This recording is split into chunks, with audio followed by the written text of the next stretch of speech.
Chair now recognizes the gentleman from Florida, Mr. Gates, for 5 minutes. General Langley, I have constituents that have been scattered across Africa on train and equip missions. So, just ballpark in the last decade, how many Africans has the United States military trained and equipped? Alors, je vais m'arrêter quelques secondes tout de suite. Il est vraiment essentiel de s'arrêter tout de suite. Qu'est-ce qui est en train de se passer là? Vous venez d'entendre un membre du Congrès américain poser une question simple. Combien d'Africains avons-nous formés militairement? La question elle est posée en général. Et déjà le général hésite. Mais pourquoi hésite-t-il? Pourquoi ne peut-il pas dire le chiffre immédiatement? Parce que ce chiffre, mes chers amis, n'est pas anodin. Ce chiffre est une véritable bombe. On ne forme pas 50 000 soldats africains par hasard. On forme 50 000 futurs leviers d'influence, 50 000 potentiels coups d'État en incubation. Et voici ce qu'on ne vous dira jamais. Former, ce n'est pas enseigner des compétences. Dans ce cadre, former, c'est créer une dette invisible. Former, c'est coder une sorte d'allégeance. C'est placer des pions à des postes stratégiques. Il faut vraiment qu'on le comprenne. Donc je vais passer à la suite de cette vidéo qui est, à mon sens, vraiment révélatrice. I don't have that figure. I can get that figure for you. Ballpark, just, how many? Congressman, it would be a wild guess right Seems now. like something we should know, right? Over the years, we have trained a substantial number, especially in the Gulf of Guinea states, including Like more than 10,000? It is more than 10,000. More than Capable de donner le 50,000? chiffre correct. I say we're reaching around 50,000 Okay. at least. And what percentage of the people we've trained end up Alors, participating je in... vais encore m'arrêter là rapidement. Vous voyez déjà, il a beaucoup hésité à donner le chiffre exact, mais il a fini avec l'insistance de ce membre du Congrès qui est plutôt pugnace et tenace, par donner une sorte d'approximation. Donc 50 000 militaires qui sont formés par l'armée américaine, militaires africains. Mais écoutez bien ceci.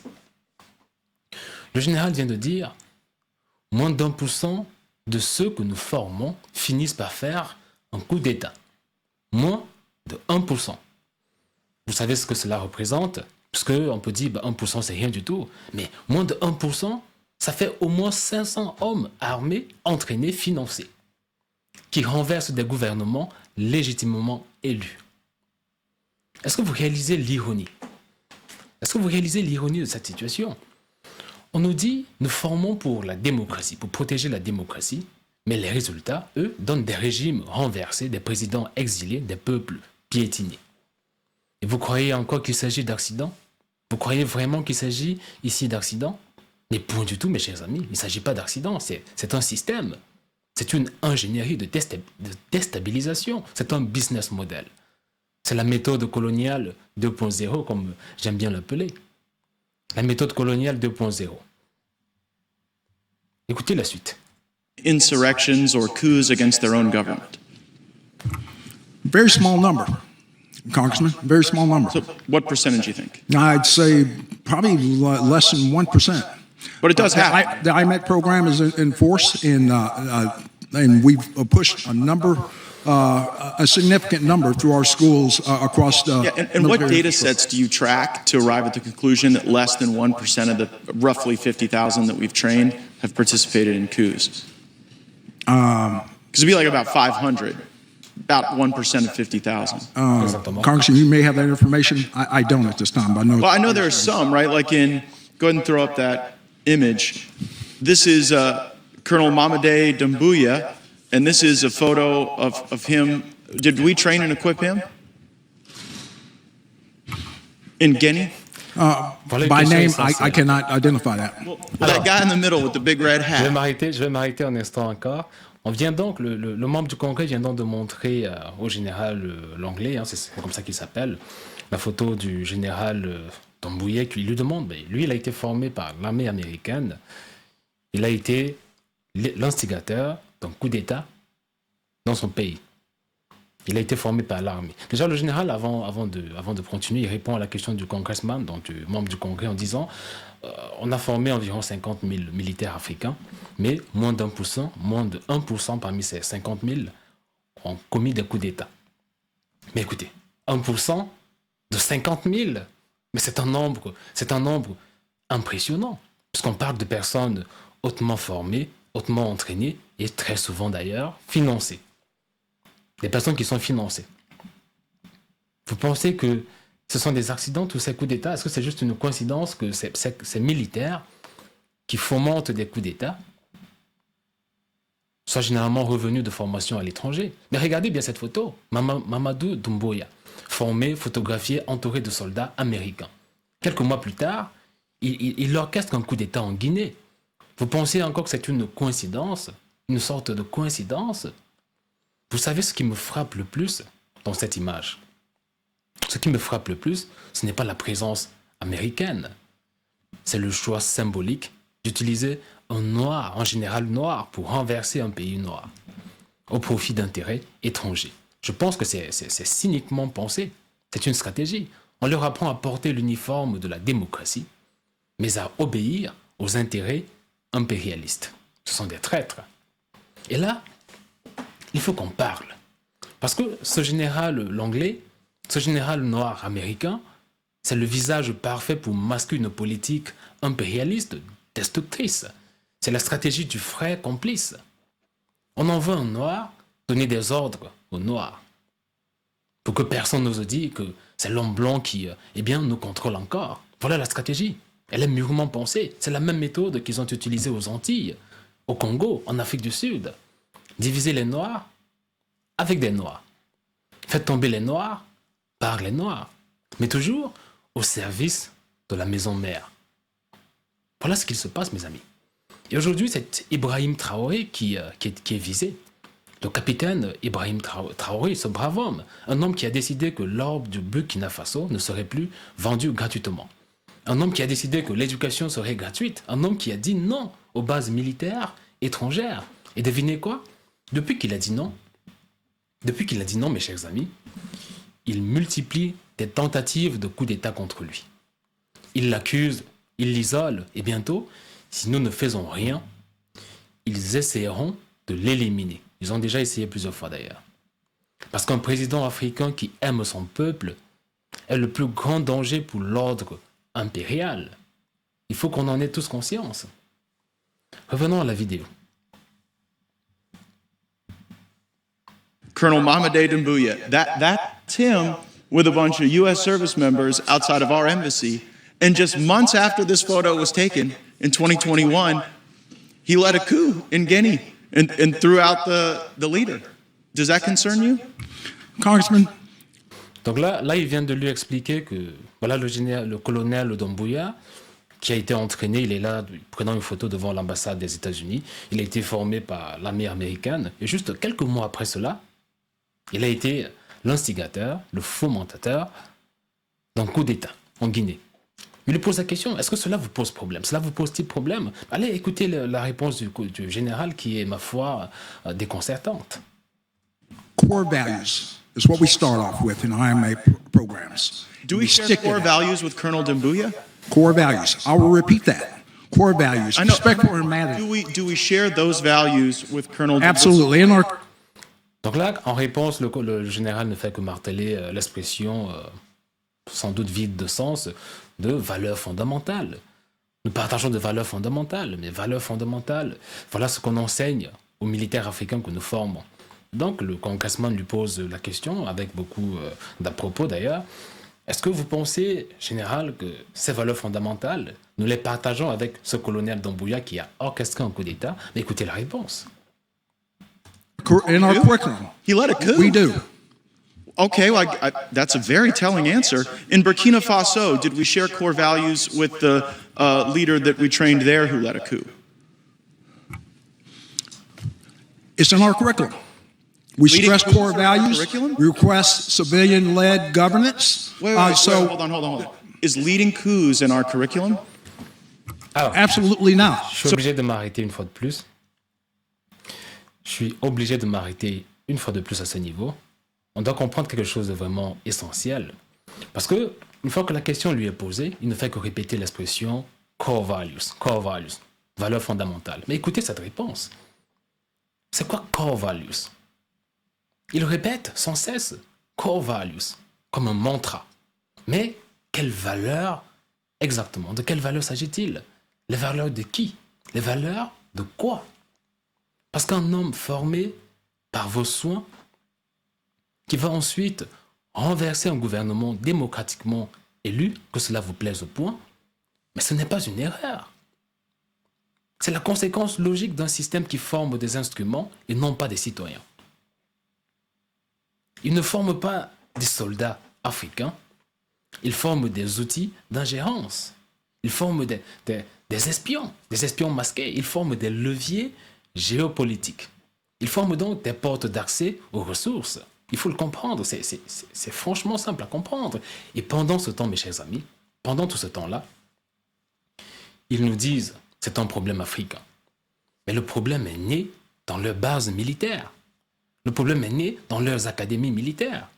Le problème est né dans leur budget militaire voté au Congrès. D'où la pertinence de cette audition par le Congrès. Et pendant qu'on débat, ils continuent de nous piller. Ils continuent de piller l'Afrique. Regardez la suite de cette vidéo. So, Civilian-led, my question is, do we share core values with the coup leader in Burkina Faso who we trained? holistically, we teach core values with a respect for civilian governance, apolitical, and that's what sticks across very high percentage in the over But not 99 everybody, percentile. right? But not everybody. And I wonder how many people it takes to plan a coup. I mean, initially you didn't know how many we trained and equipped. Then you said it was 1%. You had no basis for that 1% number because there's no data set you track. Mr. Chairman, I seek unanimous consent to enter into the record. Another U.S. trained soldier stages a coup in West Africa by the Intercept. Without objection, so ordered. And I further seek unanimous consent to enter into the record. U.S. forces trained the Guinean colonel behind the recent coup in West African country, and this is regard to Guinea. Without objection, so ordered. So I guess the question is, why should U.S. taxpayers be paying to train people who then lead coups in Africa? Donc la question du congressman, du membre du Congrès américain, il est en train de demander au général, et donc à tout l'auditoire, hein, j'imagine, mais pourquoi est-ce que le citoyen américain devrait payer son impôt? Pourquoi est-ce que les contribuables américains devraient payer leur impôt et qu'on utilise ensuite cet impôt-là pour aller organiser, financer des coups d'État en Afrique, des coups d'État pour déstabiliser des gouvernements africains? J'aimerais m'arrêter un instant, mes chers amis, sur le fait que la seule raison qui fomente toutes ces agitations militaro-déstabilisatrices en Afrique, ce sont les ressources naturelles. Au Burkina Faso, on va parler de l'or. C'est ça qui est vraiment la pomme de discorde centrale en ce moment au Burkina Faso. C'est ça qui les rend extrêmement mécontents des décisions prises par le très courageux capitaine Ibrahim Traoré. C'est la seule raison. Vous avez des enfants dans des pays africains, comme au Burkina Faso d'ailleurs, qui creusent, qui travaillent dans les mines d'or. Des enfants à 5 ans, 6 ans qui travaillent dans des mines d'or. Mais ensuite, cet or-là, le revenu de cet or repart vers les ressources, vers les puissances étrangères. Ces enfants qui minent, qui travaillent dans des mines durement, inlassablement, mais qui sont ensuite incapables d'avoir de l'eau potable. Pourtant, ils sont littéralement assis sur des gisiers d'or, des gisements d'or. Après, vous aurez ces mêmes gouvernements étrangers qui viendront nous donner des leçons, qui viendront nous donner des aides. Vous savez, hein, ces aides au développement. On sait ce que c'est. Moi, j'appelle ces aides-là remboursement anticipé parce qu'ils nous donnent ces semblants, ces simulacres d'aide, mais en retour, ils pillent les ressources, ils fixent eux-mêmes le prix de nos ressources. Donc, c'est juste un remboursement anticipé de ces ressources-là qui vont nous piller.